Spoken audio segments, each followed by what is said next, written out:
Just a little bit of background on me. I come from a Silicon Valley high-tech career, and then decided to get into nonprofit work as a volunteer, and then decided to move into an area of consulting to help nonprofits improve. Basically because I was a chairman of a board for an organization that was 0 rated on Charity Navigator, and I asked for money from somebody who I knew had significant capability to give, and I was denied because of that rating. And not a person that likes rejection or working with an organization that's perceived as a failure, I decided to take that information and to establish an improvement program. And so I launched a task force in the charity. We went out, we surveyed the field of validators, and we determined that there were 3 organizations that we wanted to try to work with in improving our rating: Charity Navigator, GuideStar, and the Better Business Bureau Wise Giving Alliance. So from that, I became intimately familiar with all of the details of what it takes in the operational perspective to meet the standards which have been established and to achieve good ratings. The organization that I was with has been 4-star multiple years in a row. And I think that what appears to be rather difficult and mysterious to obtain is actually quite simple once you understand and map it to your basic operations. And so that's what I am here to provide resources and helping on. I'm going to go through it very quickly and briefly. And it all starts really with governance. The board of directors is responsible to provide all of the resources necessary for your organizations to succeed. And from that top governance model, I believe that it is incumbent upon the board to adopt a strategic plan item that you will be trustworthy, as we've heard today discussed a lot, and credible and accountable to the donors who are, even though they're not necessarily the people you serve with your organization, they are your customers in the sense that they pay your bills. And so a lot of this is donor-centric as opposed to the individuals who you serve through your mission. So there is a way to meet the donor expectations by managing your public image. Better Business Bureau's Wise Giving Alliance, Art's already gone through that in detail, but it's important to note that it has very similar components to Charity Navigator. And Charity Navigator has 2 components right now: the financial health and the accountability and transparency. Better Business Bureau's Wise Giving Alliance 20 Standards is more in-depth, but encompasses many of the same items for measurement. This is just a quick listing, an abbreviated form of the governance and oversight components in the Better Business Bureau's accreditation. And I've highlighted the items in blue, which are actually cross-rating items with Charity Navigator. And the intent here is to identify that if you manage to these items, you're going to achieve success in both of those ratings organizations. And this is just showing further the different categories, and I want to focus a little bit on the financial section here. Better Business Bureau has a requirement of a 65% program expense. Now this is the opposite, of course. This is the other side of overhead or administrative expense. And Charity Navigator has a similar requirement which people have argued about and objected to. My point here is that you can achieve an operating condition which will allow you to qualify for a good rating on both. And this one is a simple 65%, and we'll discuss that in more detail for Charity Navigator as we go through. And then finally, the sharing of information, the accountability, the transparency, as Art discussed a lot of making sure that you push that information out and that you're not afraid to inform the donors and also identify where you may be deficient. I think it's very important to have all that information. And the 20 standards are really a good method to define your operational organization around. Moving into Charity Navigator, there are 2 measures that they currently have. There's the financial and the accountability and transparency. When Charity Navigator first started, it was all about the financials. And that's what people objected to, and they didn't understand them. Well, the fact is, it's taken from your 990, and it's 6 data points out of the 990. And the challenge is simply to map those to your operations and understand where those inputs come from and how you can better manage them in your organization. And it really starts with accounting, because they collect in the 990 information in how you use the funds, programs, administrative, and fundraising.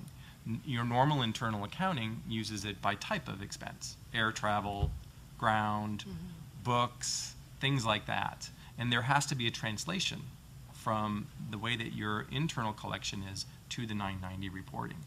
And a lot of the issues that organizations have in meeting the Charity Navigator ratings is they simply have not done a good job in translating the information from their internal sources to what is filled out on their 990.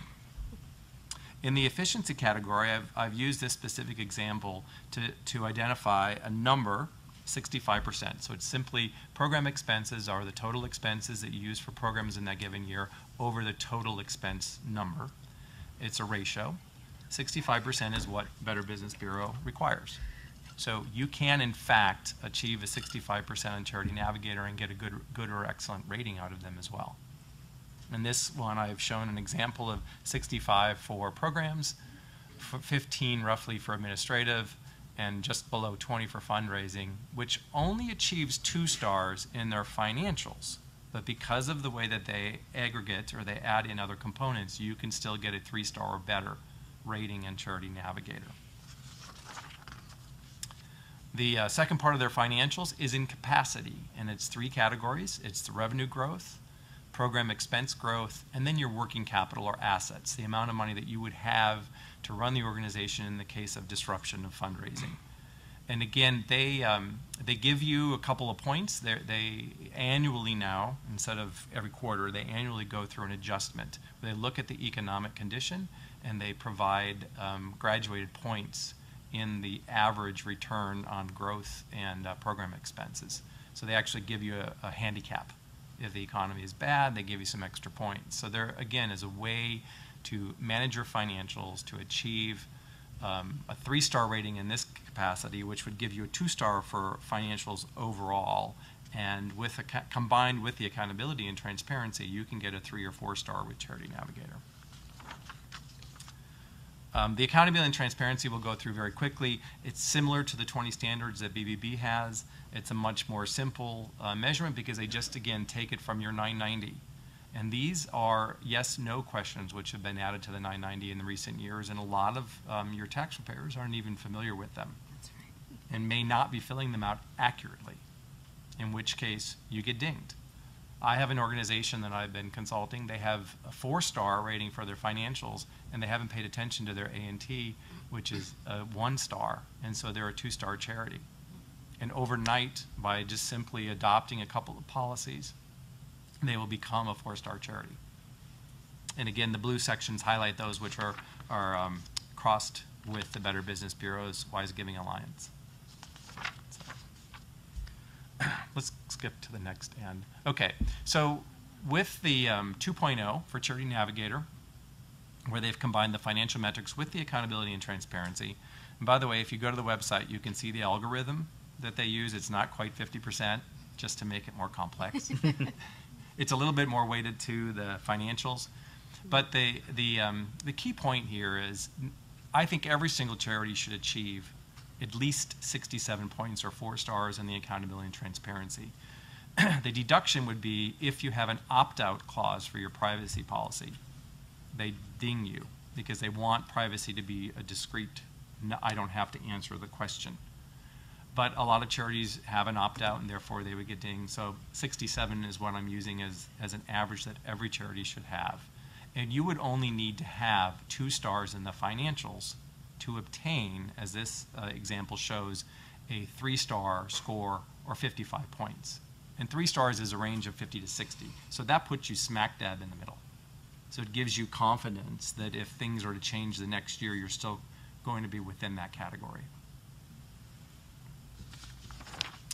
And I just want to summarize a little bit just to clearly identify that I consider the Better Business Bureau standards really an in-depth review of your operating procedures for accreditation, which requires an application. It's not something that's passive, it's an active. You have to apply and obtain that.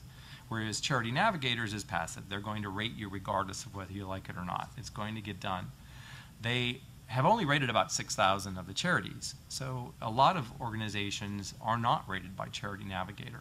That does not mean that you cannot put yourself in the same methodology of measurement and communicate your rating in the same terms. And that's one of the tools that at America's Charities we're going to provide you the capability of using. It's a simple calculation. We can tell you what you would be if you were rated on Charity Navigator, and we feel that there's power in that common measurement terminology. And as I discussed, many of the inputs are the same between one validation source and the other. And at the end of the day, it goes to what we've already talked about, trust, and establishing the confidence with donors, which is the path to investment and success in your mission.